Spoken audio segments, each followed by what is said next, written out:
بسم الله إن الحمد لله نحمده ونستعينه ونستغفره ونعوذ بالله من شرور أنفسنا وسيئات أعمالنا من يهديه الله فلا مضل له ومن يضلل فلا هادي له وأشهد أن لا إله إلا الله وحده لا شريك له وأشهد أن محمدا عبده ورسوله صلى الله عليه وعلى آله وصحبه وسلم تسليما كثيرا إن أصدق الحديث كلام الله وخير الهدي هدي محمد صلى الله عليه وسلم وشر الأمور محدثاتها وكل محدثة بدعة وكل بدعة ضلالة وكل ضلالة في النار أما بعد فلا زال الحديث معكم اليوم إن شاء الله تعالى مع سيرة رسول الله صلى الله عليه وسلم وحديثنا عن سيرة رسول الله صلى الله عليه وسلم اليوم يكون حول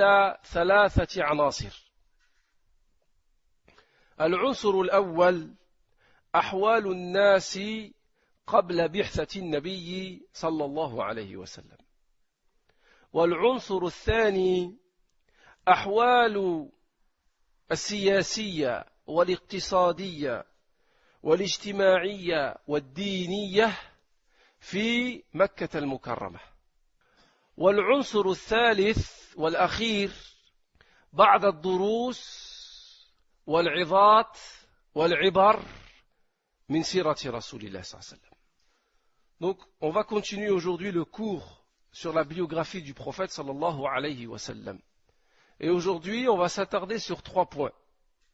Le premier point, c'est la situation de l'humanité et des hommes en général avant la venue du prophète sallallahu alayhi wa sallam.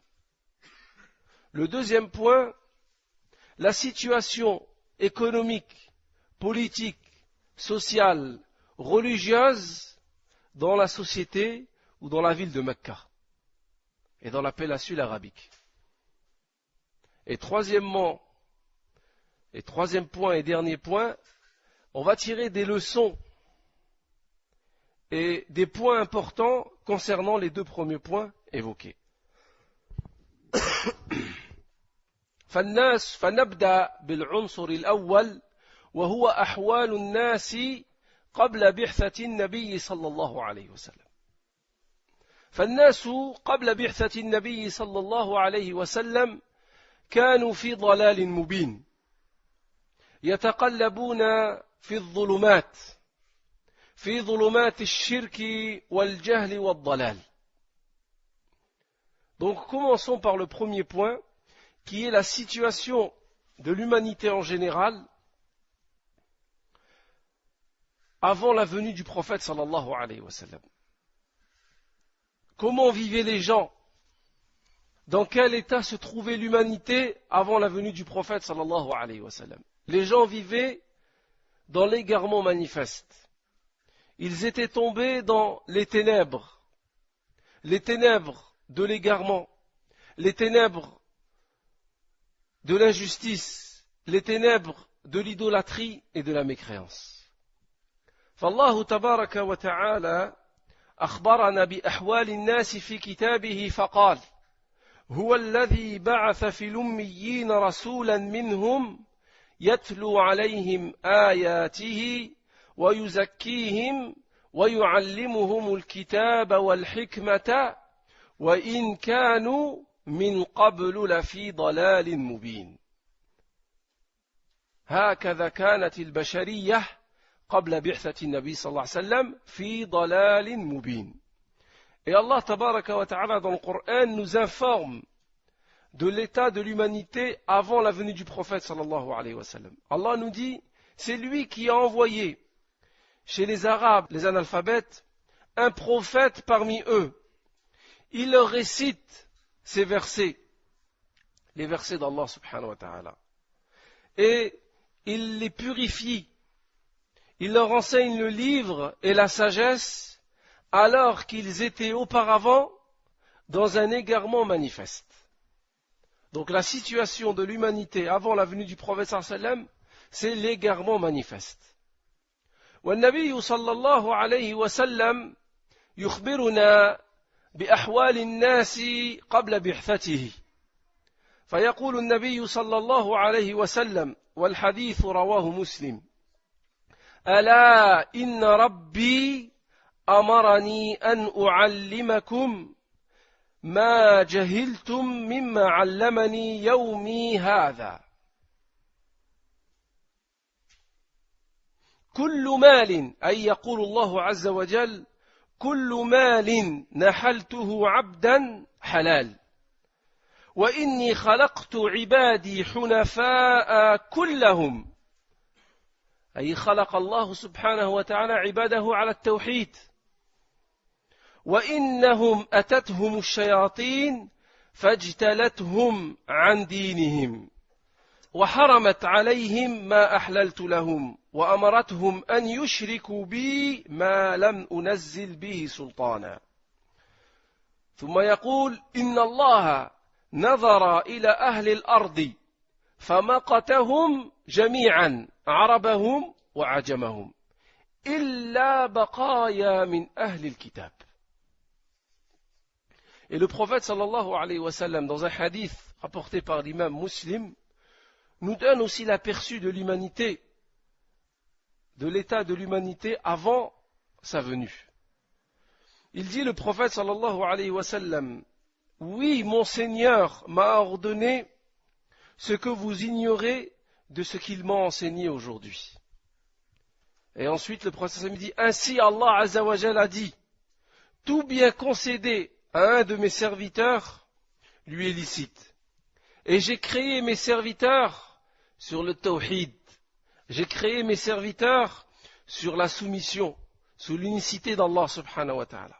Mais les démons les ont détournés de leur religion. Ils leur ont interdit ce que je leur ai permis. Et ils les ont exhortés à associer avec moi ce qu'Allah subhanahu wa ta'ala n'a descendu aucune preuve.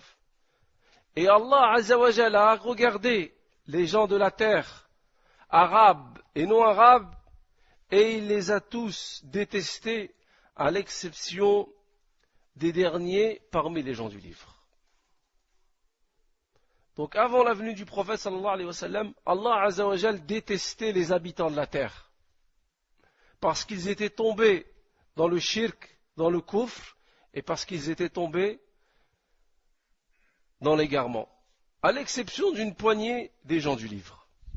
وها هو الصحابي الجليل جعفر ابن أبي طالب يصور لنا أحوال الناس في مكة قبل بعثة النبي صلى الله عليه وسلم فيقول للنجاشي عند هجرته إلى الحبشة أيها الملك كنا قوما أهل جاهلية نعبد الأصنام ونأكل الميتة ونقطع الأرحام ونأكل الفواحش ونسيء الجوار ويأكل القوي منا الضعيف فكنا على ذلك حتى بعث الله فينا رسولا منا نعرف نسبه وصدقه وأمانته وعفافه فدعانا إلى التوحيد دعا النبي صلى الله عليه وسلم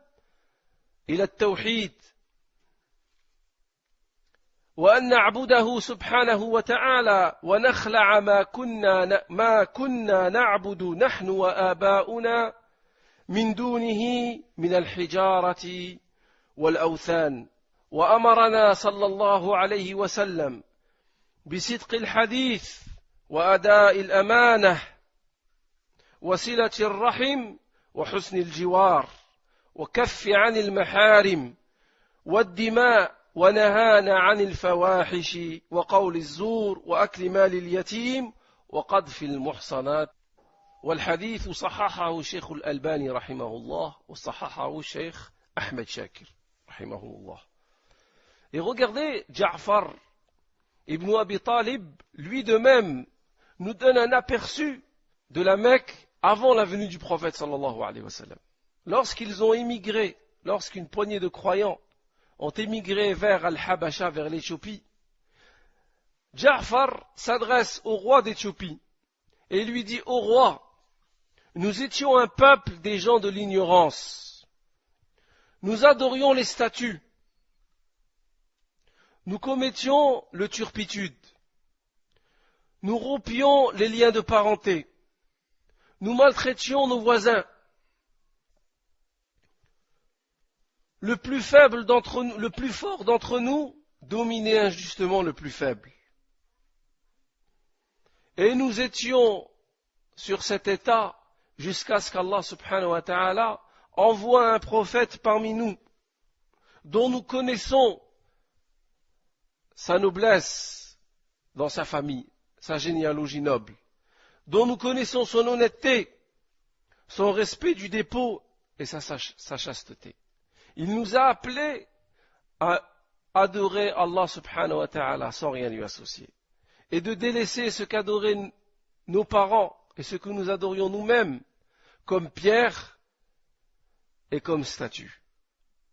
Et il nous a ordonné d'être véridiques dans nos propos, de restituer le dépôt, de maintenir le lien de parenté et de respecter les voisins. Et il nous a ordonné de s'abstenir de commettre des choses interdites et de diffuser le sang. Et il nous a interdit de commettre des turpitudes, de dire des faux témoignages, d'abuser des biens de l'orphelin ou d'accuser injustement les femmes pieuses et les femmes vertueuses. Regardez l'état dans lequel étaient les gens de la Mecque. Et ceci est rapporté par Ja'far radiyallahu anhu. فهذا هو العنصر الأول أحوال الناس قبل بعثة النبي صلى الله عليه وسلم. Ceci est le premier point, ça concerne l'état de l'humanité en général, dans tous les domaines, avant la venue du prophète صلى الله عليه وسلم.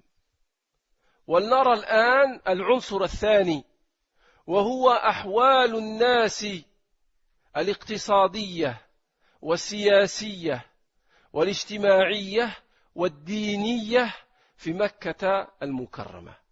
Maintenant, nous allons voir ensemble la situation économique, la situation sociale, la situation politique et la situation religieuse à Mecca avant la venue du prophète sallallahu alayhi wa sallam, pour qu'on prenne conscience du bienfait de l'islam. فحالة العرب السياسية والاجتماعية كيف كانت? Quelle était la situation des Arabes au niveau politique et au niveau social? لم يكن للعرب قبل الإسلام دولة تجمعهم، بل كان المجتمع يتكون من عدد من القبائل، إذ كانت الحروب مستمرة فيما بينها لأسباب تافهة كالتسابق على موارد الماء وأماكن الرعي والتنافس على الشرف والرئاسة. Pour ce qui est de la situation politique et sociale des Arabes avant la venue du prophète sallallahu alayhi wa sallam, il faut savoir que avant l'islam, dans la péninsule arabique, ce qu'on appelle Jaziratul Arabiya, la péninsule arabique, il n'existait pas d'État. Il n'y avait pas un État ou un pays. Mais la péninsule arabique, les Arabes, c'était une série de tribus. Ils étaient constitués en tribus. Et ces tribus, les unes par rapport aux autres, avaient de l'animosité. C'est pourquoi il y avait des guerres constantes entre les Arabes. Pour des raisons très futiles. Parfois pour les points d'eau. À d'autres moments, ils se livraient des guerres pour les zones de pâturage. Ou parfois, ils se livraient des guerres pour être le chef ou pour l'honneur. Des guerres qui duraient des mois, des années, des décennies. Et Allah subhanahu wa ta'ala, Allah azza wa jal, يقول في كتابه واذكروا نعمة الله عليكم إذ كنتم أعداء فألف بين قلوبكم فأصبحتم بنعمته أي بنعمة الإسلام فأصبحتم بنعمته إخوانا. Et Allah Azza wa Jal dit dans le Coran, il dit, et rappelez-vous le bienfait d'Allah subhanahu wa ta'ala sur vous, alors que vous étiez des ennemis. Et Allah subhanahu wa ta'ala a réconcilié les cœurs. Et par le bienfait de l'islam, vous êtes devenus des frères. Dans Surat Ali Imran. Ceci est pour la situation politique. أما الحالة الاجتماعية فكان العرب يميزون البنين على البنات وذلك لحاجة القبيلة إلى الرجال في الحروب. قال تعالى: وإذا بشر أحدهم بالأنثى ظل وجهه مسودا وهو كظيم. Et aussi dans la situation sociale des Arabes, c'est que les Arabes préféraient les filles, les garçons, ils les préféraient aux filles. Allah subhanahu wa ta'ala dit dans le Coran: وَإِذَا بُشِّرَ أَحَدُهُمْ بِالْأُنْثَى. Et lorsqu'on annonce à l'un d'entre eux une fille, ظَلَّ وَجْهُهُ مُسْوَدًّا وَهُوَ كَظِيمٌ. Son visage s'assombrit et une rage profonde l'envahit. Et Allah continue de dire: يَتَوَارَى مِنَ الْقَوْمِ مِنْ سُوءِ مَا بُشِّرَ بِهِ. Il se cache des gens à cause du malheur qu'on lui a annoncé, à cause de cette mauvaise nouvelle, la nouvelle d'avoir eu une fille. أَيُمْسِكُهُ عَلَى هُونٍ أَمْ يَدُسُّهُ فِي التُّرَابِ أَلَا سَاءَ مَا يَحْكُمُونَ. Et Allah subhanahu wa ta'ala continue en disant: doit-il garder cette fille malgré la honte ou doit-il l'enterrer dans la terre? Combien est mauvais leur jugement. Allah subhanahu wa ta'ala dit: combien est mauvais leur jugement. Ce genre de comportement aujourd'hui, on le trouve chez les musulmans. Lorsqu'une personne a que des filles, il se met en colère contre sa femme. Ou bien des fois, a'udhu billah, il se met en colère contre Allah subhanahu wa ta'ala. Il dit: pourquoi j'ai que des filles? Alors que dans la croyance, fil aqidah, dans la croyance du croyant, Allah subhanahu wa ta'ala, il sait qu'Allah dans le Coran dit: Lillahi mulku samawati wal ard, yakhluqu ma yasha. À Allah appartient le royaume des cieux et de la terre. Allah crée ce qu'il veut. Yahabu liman yasha'u inatha. Allah donne à qui il veut des filles. Wa yahabu liman yasha'u dhukur. Et Allah donne à qui il veut des garçons. Ou yuzawwijuhum dhukrana wa inatha. Ou parfois Allah donne à une personne des garçons et des filles. Wa yaj'alu man yasha'u aqima. Et Allah rend qui il veut stérile. Innahu alimun qadir. Allah subhanahu wa ta'ala est celui qui sait et Allah est celui qui est capable. Tabaraka wa ta'ala. Regardez la situation des Arabes et la situation, ce que le Coran et la Sunna nous ont appris. كما أن التبرج والقمار والخمر والزنا كان منتشرا في الجاهلية. De même que les jeux de hasard, les boissons alcoolisées étaient très développés dans la société arabe de l'époque. Et de même que les gens enterraient leurs filles vivantes, peur de la pauvreté ou bien de crainte de déshonneur. Et tabarruj, le fait de s'exhiber, était monnaie courante à l'époque. Allah subhanahu wa ta'ala dit: وَلَا تَبَرَّجْنَا تَبَرُّجَ الْجَاهِلِيَّةِ الْأُولَى. Et ne vous exhibez pas, Allah s'adresse aux femmes, ne vous exhibez pas à la manière à laquelle s'exhibaient les gens à l'époque de la Jahiliya. Donc c'est ça l'état dans lequel étaient les gens à l'époque de la Jahiliya. Et tout ça, c'était des mauvaises pratiques. Comme par exemple, Aïcha radhiyallahu anha nous rapporte dans Sahih al-Bukhari. Elle nous dit, le mariage à l'époque, les relations conjugales ou les relations sexuelles à l'époque de la Jahiliya étaient de 4 formes. On va en citer quelques-uns. Aïcha dit, il existait le mariage tel qu'il existe aujourd'hui. C'est-à-dire, un homme allait demander la main d'une femme à son tuteur ou à son père. Et c'est ça le mariage que l'islam a approuvé. Tous les autres mariages, l'islam les a désapprouvés. Par exemple, à l'époque, l'homme et la femme issus des classes sociales les plus basses, lorsque l'homme attendait que sa femme était prédisposée à avoir un enfant, et il l'a envoyé chez les nobles, et ils avaient des rapports sexuels.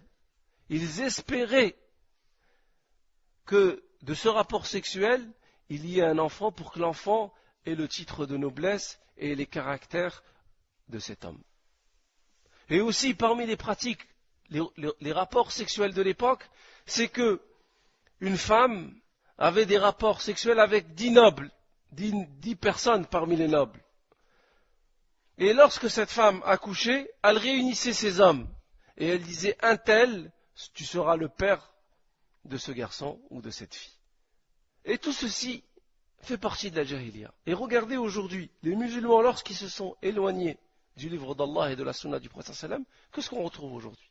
On retrouve des musulmans qui ont des enfants à droite à gauche sans mariage. Où on retrouve des femmes, des filles, qui rentrent chez leurs parents et la fille elle est enceinte. Une fois, 2 fois, alors qu'elle n'est même pas mariée. Où on trouve des gens, c'est monnaie courante dans la société dans laquelle on vit. Ils ont 2, 3, 4 enfants alors qu'ils ne se sont ni mariés ni à la kitabillah ni à la sunnati rasulillah. Ils ne sont ni mariés selon le livre d'Allah et selon la sunna du prophète sallallahu alayhi wa sallam. Et à côté de ces mauvaises pratiques, parallèlement les Arabes avaient des bonnes pratiques, comme al-karam, la générosité, al-shaja'a, le courage, wal-wafa'u bil-ahd, le fait de tenir et de respecter les engagements. هذه هي حالة السياسية والاجتماعية. C'est l'état des Arabes au niveau politique et au niveau social. وأما الحالة الاقتصادية فإنها في الجزيرة ليست بأحسن حالا من الحالة الاجتماعية والسياسية. Et la situation économique des Arabes de l'époque n'était pas meilleure que leur situation politique et sociale. فالعرب يشتغلون في بعض الأعمال كالتجارة وكالزراعة وكالرعي. Les Arabes de l'époque, il ne faut pas oublier qu'ils vivaient aussi dans un désert, leur travail tournait autour du tijara, du commerce. Comme le commerce des gens qui faisaient en hiver et en été entre Hacham et entre Al-Yaman. Et donc Mecca est devenu un carrefour. Et les habitants de Mecca sont devenus des grands commerçants. Aussi, ils étaient connus aussi pour az-zira'a, pour l'agriculture. Principalement autour de Médine et dans la région du Yémen. Et ils étaient aussi connus pour al-ra'i, pour le pâturage. Les Arabes aimaient s'occuper du pâturage et des animaux qui soient des ovins ou des chameaux. Amma al-halatu ad-diniyya, pour ce qui est de la situation religieuse. كان في الجزيرة العربية قبل الإسلام عبادات وديانات مختلفة. Avant la venue de l'islam, il y avait dans la péninsule arabique différentes croyances et différentes pratiques et différentes religions. Nous allons en citer 4. أولاً الحنيفية وهي ملة إبراهيم الحنيف عليه السلام والحنيف هو الذي يميل من الشرك إلى التوحيد والحنفاء أخلص العبادة لله وحده لا شريك له. ومنهم زيد ibn عمير ibn Nufayl. Et la première forme de pratique religieuse qui était connue dans l'Arabie, c'était le monothéisme. Et le monothéisme, c'était la voie sur laquelle était Ibrahim alayhi salam. Et le monothéisme consiste à vouer un culte exclusif à Allah tabaraka wa ta'ala. Et le monothéisme, c'était la voie de Ibrahim et de son fils Ismaïl. Et Ismaïl avait laissé les Arabes de l'époque sur le tawhid. Et petit à petit, le shirk a fait son apparition, comme on va le voir après. Et très peu de gens étaient restés sur le tawhid, parmi lesquels Zayd ibn Amr ibn Nufayl. Cet homme, le prophète sallallahu alayhi wa sallam, il a été rapporté de lui, yub'athu yawm al-qiyamati ummatan wahdahu. Yawm al-qiyamah, Zayd ibn Amr ibn Nufayl sera ressuscité à lui tout seul comme une communauté. Et cet homme, il a vécu à l'époque du prophète sallallahu alayhi wa sallam, mais il est mort avant que le prophète ne devienne prophète. Je vais vous citer 3 hadiths rapportés par l'imam Bukhari sur Zayd ibn Amr ibn Nufayl. Zayd ibn Amr ibn Nufayl, comme ça a été rapporté dans Sahih al-Bukhari, une fois il est parti au Sham, en voyage au Sham, yas'alu 'an ad-din wa yatba'uhu. Il recherchait la religion, la vraie religion, pour la suivre. Alors il a rencontré un savant parmi les Juifs. Et il lui a dit, fasa'alahu 'an dinihim. Il l'a interrogé sur leur religion. Il lui a dit, la takunu ala dinina hatta ta'khudh nasibaka min ghadabillah. Il lui a dit, surtout ne suis pas notre religion, ou sinon tu auras ta part du châtiment d'Allah subhanahu wa ta'ala. Parce que les Juifs avaient dévié du monothéisme. Alors il est parti voir un autre savant parmi les Nasara, parmi les chrétiens. Et il l'a interrogé aussi sur la vraie religion. Et il lui a dit, ne suis pas ma religion, ou sinon tu auras une partie de la colère d'Allah sur toi. Et les deux lui ont dit, yani kuna hanifan, sois hanif. Et il lui a dit, wama al-hanif, c'est quoi le fait d'être hanif? Il lui a dit, dinu Ibrahim, wa lam yakun yahudiyan, wa la nasraniyan, wa la ya'budu illa Allah. Ils lui ont dit tous les deux, sois sur la voie de Ibrahim. Et Ibrahim n'était ni un juif, ni un chrétien, mais il adorait et réservait un culte exclusif à Allah subhanahu wa ta'ala. Alors cet homme a levé ses mains et lui a dit, Allahumma inni ashhadu anni ala dini Ibrahim. Il a dit, oh Allah, je témoigne que je suis sur la religion de Ibrahim. Et il est revenu à Mecca. Il est aussi rapporté de lui, dans Sahih al-Bukhari, qu'une fois il était assis, accoudé contre la Kaaba, et il a dit au Quraysh, il leur a dit, Ya Quraysh, Wallahi ma minkum ala dini Ibrahim ghayri. Il a dit, Wallah au Quraysh, il ne reste sur la voie de Ibrahim parmi vous que moi. Et une fois, il était en présence du prophète sallallahu alayhi wa sallam, dans un 3e hadith rapporté par l'imam Bukhari aussi, et on lui a apporté de la nourriture. Et cet événement s'est passé avant que le prophète sallallahu alayhi wa sallam ne soit prophète. Alors on lui a donné de la nourriture et il a dit فَأَبَا أَنْ يَأْكُلَ مِنْهَا. Il a refusé de manger cette nourriture. Pour quelle raison? قال إني لست آكل ما تذبحون على أنصابكم ولا آكل إلا ما ذكر اسم الله عليه. Je ne mange pas ce que vous avez sacrifié pour vos divinités, pour vos statues, et je ne mange que la nourriture sur laquelle on a mentionné le nom d'Allah subhanahu wa ta'ala. Donc avant la venue du prophète sallallahu alayhi wa sallam, il existait dans l'Arabie des gens qui étaient restés sur le Hanifiyya. Comme ça a été aussi rapporté dans l'histoire de Salman al-Farisi, et l'histoire elle est longue. Deuxièmement, ثانيا كان الناس على عبادة الأوثان والأصنام وكان عليها أكثر العرب فكانوا يطوفون ثان ويذبحون عندها ويدعونها من دون الله عز وجل وقد انتشرت في الجزيرة وبعض مناطق الجزيرة كما قال تعالى أفرأيتم اللات والعزى ومناة الثالثة الأخرى وقال الله عز وجل ما نعبدهم إلا ليقربونا إلى الله زلفى وثبت في صحيح البخاري أن عمر بن لحي هو الذي ابتدع بعض العبادات والمعتقدات في مكة. Et aussi, la plupart des Arabes en réalité étaient sur l'adoration des statues et l'adoration des images et l'adoration des idoles.